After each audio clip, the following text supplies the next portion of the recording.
नीलाम्बुजु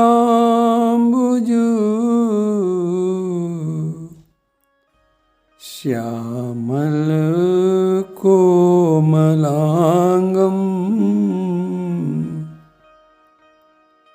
सीता समारो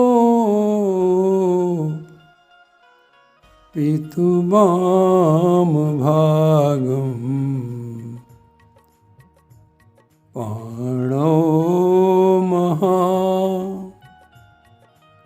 सायक चारुचापम् नमामि रामम् रघुवंशनाथम्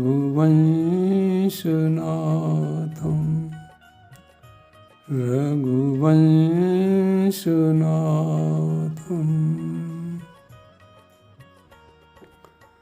जनक सुता जग जननी जानकी अतिशय प्रिय करुणा निधान की अतिशय प्रिय करुणा निधान की ताके जुगपद कमल मनावों जासु कृपा निर्मल मति पावों निर्मल मति पावों मति पावों। जय जय जय हनुमान गोसाई कृपा करो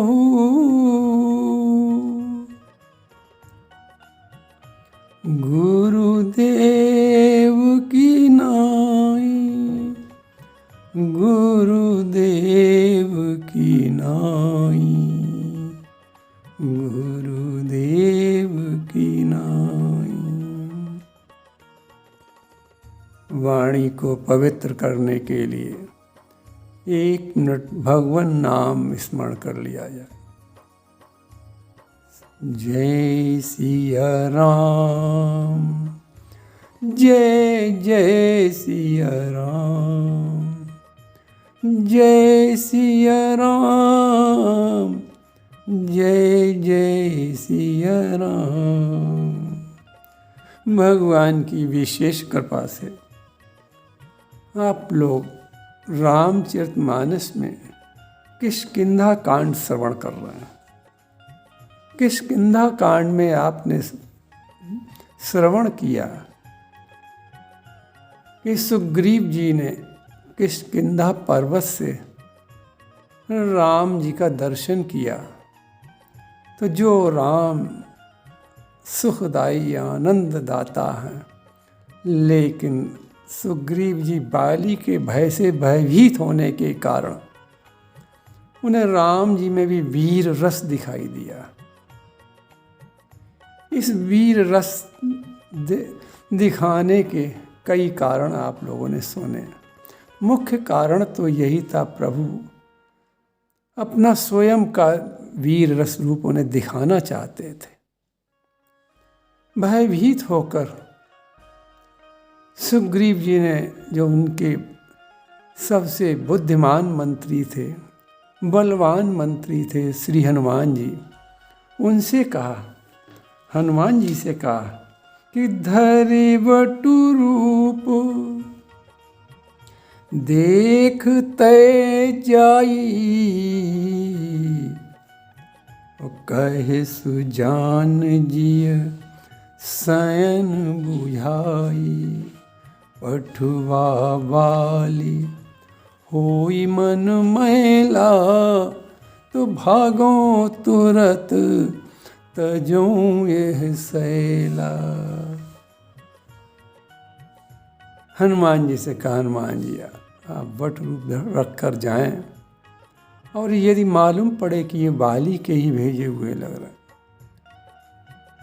तो फिर हमको इशारे से संकेत से बता देना, तो हम इस पर्वत को छोड़कर भाग जाएंगे अपनी जान बचाने के लिए। हनुमान जी ने सुग्रीव जी की बात सुनी और उस पर्वत से नीचे जहाँ राम जी विराजमान है, जहाँ खड़े हुए हैं, वहाँ आकर राम जी को देखा। तुलसीदास जी उस समय का वर्णन करते हैं कि हनुमान जी किस रूप में राम जी के समक्ष आए। विप्र रूप धरी कपिता गयऊ,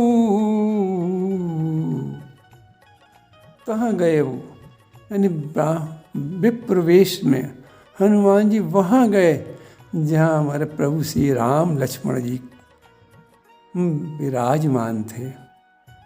वहाँ गए और वहाँ जाकर माथ नाई ऊंचत अस भयऊ। यहाँ एक बड़ी विचित्रता दिखाई देती है इस चौपाई में। तुलसीदास जी क्या लिख के आ रहे हैं कि विप्र रूप, हनुमान जी का रूप कैसा, का विप्र का ब्राह्मण वेश है, ब्राह्मण वेश बना लिया हनुमान जी ने। और कर क्या रहे हैं कि माथ नाई, मस्तक नवा रहे हैं।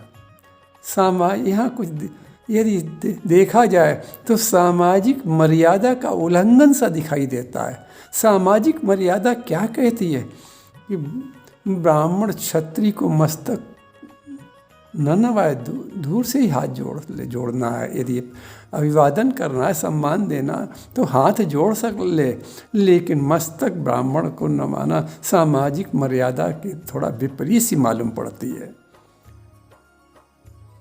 लेकिन हनुमान जी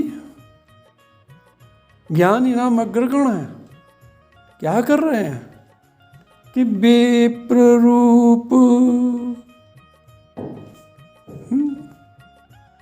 राम जी का अगर राम जी का यदि शरीर देखें वैसे तो ब्रह्म हैं, लेकिन अवतार कहाँ लिया।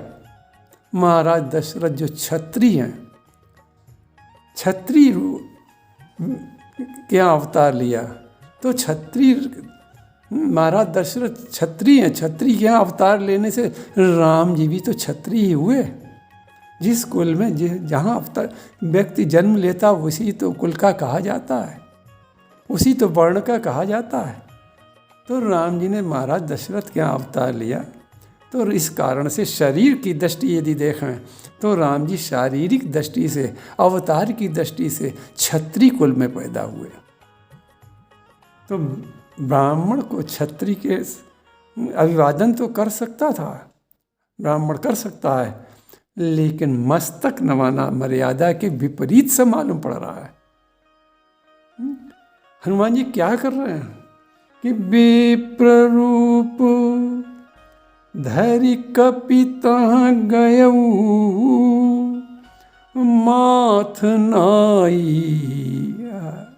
मस्तक नवाकर खड़े हुए, ऊंचत अस भयऊ।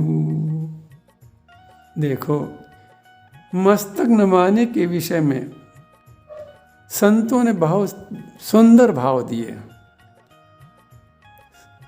संत बताते हैं कि राम जी का और लक्ष्मण जी का तेज बहुत था।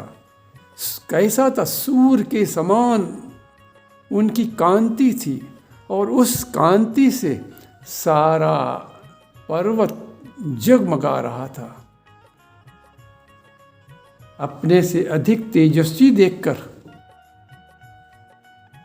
हनुमान जी ने देखा कि सारा पर्वत जगमगा रहा, राम जी के मुखमंडल पर निगाह करने की हिम्मत नहीं पड़ रही है, इतना चेहरा दमदमा रहा है, जगमगा रहा है। तो अपने से अधिक तेजस्वी को देखकर हनुमान जी ने मस्तक नवाक लिया। एक उदाहरण से आप लोग समझें, जिस समय राजा परीक्षित की सभा में शुकदेव जी आए, शुकदेव जी के आने पर बड़े बड़े वहाँ ऋषि मुनि बैठे हुए थे, जैसे वशिष्ठ जी थे। अब सोचो, वशिष्ठ त्रिकालदर्शी महात्मा हैं, वो खड़े हो गए शुकदेव जी के आने पर। और शुकदेव जी की अवस्था ही क्या थी, इतनी कम अवस्था थी, और इतने वरिष्ठ, इतने त्रिकालदर्शी महात्मा वशिष्ठ शुकदेव जी को देखकर उठकर खड़े हो गए एकदम। तो यहाँ बात ये आयु की नहीं है, बात यहाँ वर्ण की नहीं है, राम जी के तेज की बात है। राम जी के मुखमंडल पर इतना तेज विराजमान था कि हनुमान जी का मस्तक अपने आप नभ गया, अपने आप झुक गया। दूसरा आप उदाहरण देखें लंका का। रावण की सभा में जब अंगद जी गए रावण को समझाने के लिए, तो अंगद जी के पहुंचने पर वहाँ रावण की सभा के जितने भी सभासद थे सब उठकर खड़े हो गए थे। और भी संत एक कारण बताते हैं कि राम जी इस समय वानप्रस्थी हैं। राम जी का इस समय आश्रम वानप्रस्थाश्रम है, और हनुमान जी ब्रह्मचारी हैं। तो ये ब्रह्मचर्य आश्रम वानप्रस्थ आश्रम से छोटा है, यानी वानप्रस्थ आश्रम बड़ा है, श्रेष्ठ है। राम जी का आश्रम वानप्रस्थ आश्रम श्रेष्ठ है। तो ये आश्रम श्रेष्ठ जानकर हनुमान जी ने, यानी राम जी को प्रणाम किया, मस्तक नवाकर प्रणाम किया। और राम जी ने मर्यादा का पालन किया। राम जी चूँकि क्षत्रिय कुल में पैदा हुए, इसलिए प्रणाम करने के बाद भी, मस्तक नवाने के बाद भी राम जी ने क्षत्रिय होने के कारण हनुमान जी को, यानी उस विप्र बने हनुमान जी को आशीर्वाद नहीं दिया, आशीर्वाद नहीं दिया। तो हनुमान जी पूछते क्या कि माथ नाई पूछत अस भयऊ, माथ नाई पूछत। इस माथ नाई के विषय में संत और भी कारण बताते हैं। हनुमान जी ने हैं तो कपि, लेकिन विप्र रूप बनाया, यानी कपट। तो कपट करने के कारण अपने आप हनुमान जी का सिर नीचे हो गया। दूसरा संत और कारण बताते हैं माथ नवाने का, कि अपने से श्रेष्ठ का विचार हनुमान जी के मन में अपने आप उत्पन्न हो गया, इसलिए मस्तक नव गया। एक और भी शास्त्र की आज्ञा है, शास्त्र सम्मत बात आप लोगों को एक बात बताएं कि वन में तीर्थ में कहीं जब हम जाएं, अब वन तो आजकल है नहीं, लेकिन तीर्थों में यदि हम लोग जाएं तो अपने से श्रेष्ठ मिले तो उसे प्रणाम करना हमारा धर्म है। शास्त्र की आज्ञा है कि अपने से श्रेष्ठ मिले उसे प्रणाम करो।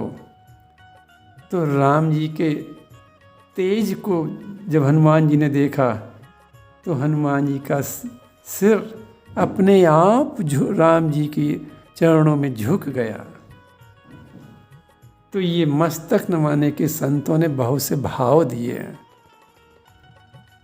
अब हनुमान जी पूछते क्या है कि माथ नाई पूछत अस भयऊ। क्या पूछ रहे हैं? को तुम श्यामल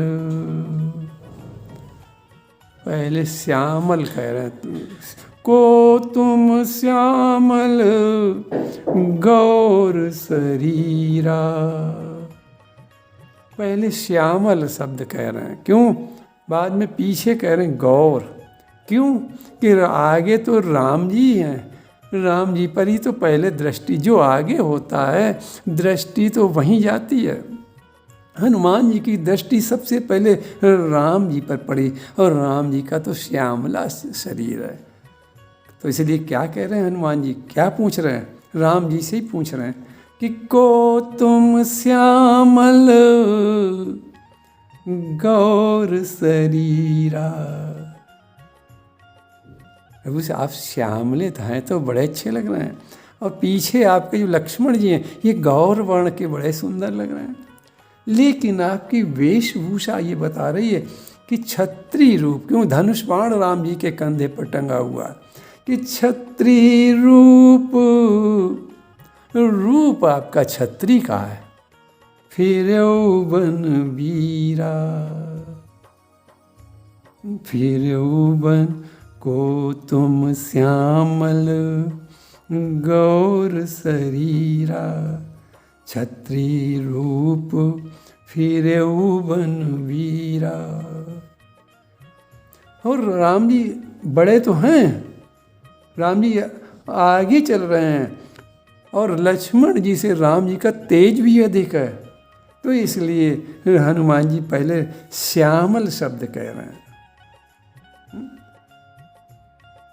तुलसीदास बाबा ने राम जी की विशेषता बताते हुए लिखा कि चारु शील रूप गुण धामा, कि राम जी के जो सब 3 और भाई, यानी राम जी 4 भाई, चारों भाई कैसे हैं? शीलवान हैं, रूपवान हैं, गुणों के धाम हैं चारों। लेकिन फिर भी राम जी में क्या विशेषता? तीनों भाइयों से अधिक विशेषता क्या राम जी में? कि तदपि अधिक सुख सागर रामा, राम जी तो सुख के सागर हैं, ये विशेषता है राम जी की। चारु शील रूप गुण धामा, तदपि अधिक सुख सागर रामा। तो राम जी की शोभा लक्ष्मण जी से ज़्यादा अच्छी लग रही थी। राम जी में का तेज लक्ष्मण जी से ज़्यादा तेज था, राम जी में तेज बहुत अधिक था। तो इसलिए हनुमान जी के मुख से अपने आप निकल पड़ा कि तुम श्यामल गौर शरीरा, क्षत्रिय रूप फिर यौवन वीरा। राम जी कुछ नहीं बोले, तो हनुमान जी दूसरा प्रश्न कर रहे हैं कि कठिन भूमि प्रभु, ये किष्किंधा की पर भूमि बड़ी पथरीली है, बड़ी कड़ी है। कठिन भूमि, और आपके हम चरण देख रहे हैं बड़े कोमल हैं, चरण बड़े कोमल हैं। तो कठिन भूमि कोमल पदगामी, ऐसी कठिन भूमि और कोमल को चरण,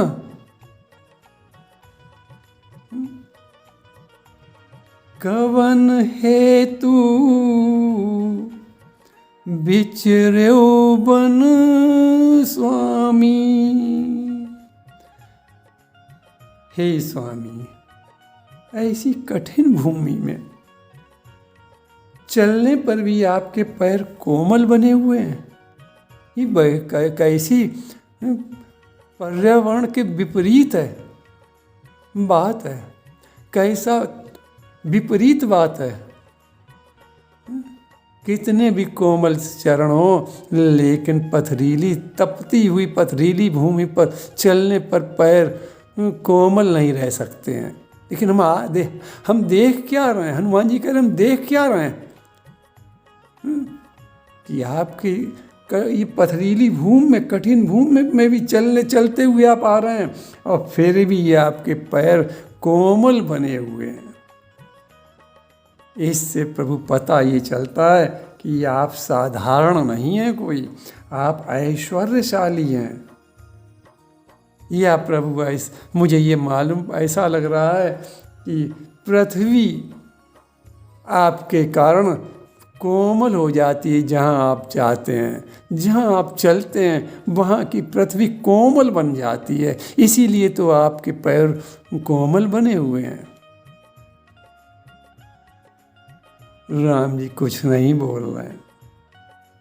हनुमान जी और तीसरा प्रश्न करते हैं कि मृदुल मनोहर सुंदर गाता। कितना सुंदर बात हनुमान जी कह रहे हैं। राम जी के शरीर पर दृष्टि हनुमान जी ने डाली तो क्या देख रहे हैं कि मृदुल मनोहर सुंदर गाता। गाता कहते हैं शरीर को। शरीर आपका मृदुल मनोहर बना हुआ। इतना ताप सूर्य का पड़ रहा है, ऊपर से सूर्य का ताप पड़ रहा, नीचे से पत्थर गर्म हो रहे हैं, फिर भी आपका शरीर मृदुल मनोहर बना हुआ है। मृदुल मनोहर ताप में भी बना हुआ है, और सूर्य के ताप का आप पर कोई असर नहीं है, कोई बात का आपके ऊपर असर नहीं है, बल्कि आपकी कांति और बढ़ती चली जा रही है। इससे आपके ऐश्वर्य का पता चलता। आप साधारण नहीं मालूम पड़ रहे हैं। आप मानव तो हैं, मानव रूप में तो हैं, लेकिन साधारण नहीं है प्रभु। इस कठिन भूमि में आपकी दशा तो भरत जी जैसी हो जानी चाहिए थी। जो अयोध्या के महाराज दशरथ के पुत्र भरत थे, उनकी जैसी दशा हो जानी चाहिए थी। उनकी भरत जी की दशा कैसी हो गई थी जब वो चित्रकूट गए।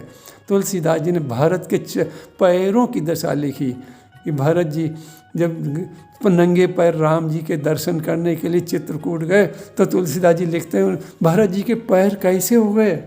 झलका झलकत पायन कैसे।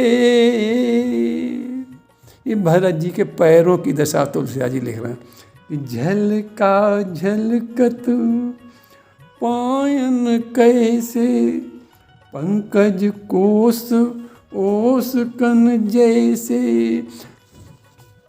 उदाहरण तुलसीदास जी देते हैं घास कमल के पत्ते पर जब ओस के कण गिनते पड़ते हैं तो सफ़ेद सफ़ेद फूले सफ़ेद सफ़ेद फफोले जैसे फूले दिखाई पड़ते हैं सफ़ेद सफ़ेद। ऐसे भरत जी के चरणों में बड़े बड़े सफ़ेद पानी से भरे फफोले दिखाई पड़ रहे हैं। पर आपके चरणों में तो हम ये भी फफोला नहीं देख रहे हैं, और आप पथरीली भूमि पर गर्म भूमि पर चलते आ रहे हैं। आपके पैर फफोले छोड़ो, आपके पैर तो सुंदर बने, कोमल बने हुए हैं, और आपकी कांति बढ़ती चली जा रही, और आपके शरीर पर भी कोई ताप का बात का कोई असर नहीं दिखाई पड़ रहा। तो मृदुल मनोहर सुंदर गाता, साहत दुसह बन आतप बाता। आपका मृदुल शरीर ऐसा मालूम पड़ता कस्तूरी लेप लगा हुआ, और शरीर में कितनी मनोहरता है।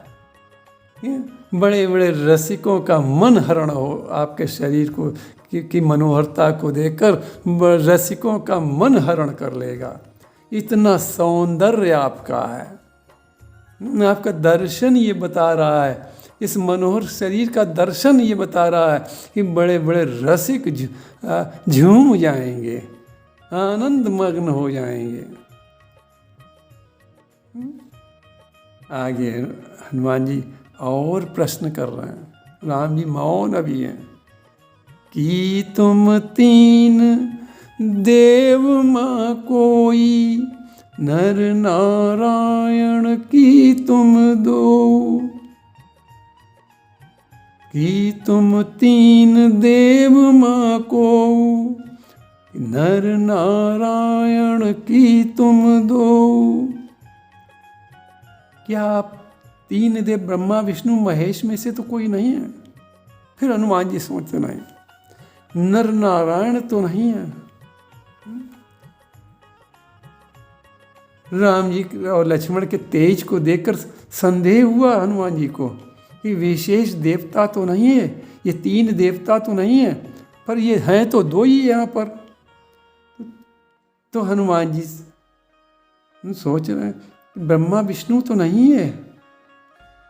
फिर सोच रहे हैं कि विष्णु जी श्याम वर्ण के हैं, ब्रह्मा जी पीत वर्ण के हैं, शिव जी गौर वर्ण के हैं। लेकिन वो तो तीन है, ये तो दो ही हैं केवल। फिर सोचा कि नर नारायण ये दो हमेशा साथ साथ रहते हैं, वे भी गौर और श्याम के वर्ण के हैं, सदा साथ साथ रहते। ऐसा नहीं उन्होंने ही अवतार ले लिया हो, ये वही तो नहीं है। पर उत्तर नहीं दे रहे हैं प्रभु, राम जी उत्तर नहीं दे रहे हैं। तो फिर हनुमान जी प्रश्न करते हैं कि जग कारण तारण भव, भंजन धरनी भार। कि तुम अखिल भुवन पति, लीन मनुज अवतार। यहाँ तीसरे प्रश्न में दो विशेषण दे रहे हैं हनुमान जी, जग कारण और तारण भव। ये दो विशेषण हैं राम जी कि जगत में जन्म होना और जगत से मुक्त होना, ये दोनों आपके तो अधीन हैं। जगत में जन्म भी आपके ही अधीन है और जगत से मुक्त होना, छूटना, ये भी आपके अधीन है। ऐसा तो नहीं धरती का भार हरण करने के लिए आपने अवतार लिया हो। हनुमान जी कहते हैं कि हम जिस ब्रह्मा की आज्ञा पाकर भालू बानर सब लोग बने हुए हैं, आप वही तो नहीं है, वही ईश्वर तो नहीं, वही तो अवतार मनुज अवतार तो नहीं है जिनके लिए ब्रह्मा जी ने कहा था कि प्रभु का अवतार होना है, तो इसलिए तुम लोग बानर भालू बनकर वन में विचरो जाके। अब वो तो नहीं है। और प्रभु आपने भी तो आकाशवाणी यही की थी कि अनसन सहित मनुज अवतारा, लयो दिन कर वंश उदारा। ओ हरियों सकल भूमि गरुआई। सभी भुवन रावण से पीड़ित हैं। रावण को की मृत्यु मनुष्य द्वारा ही ब्रह्मा जी ने लिखी है।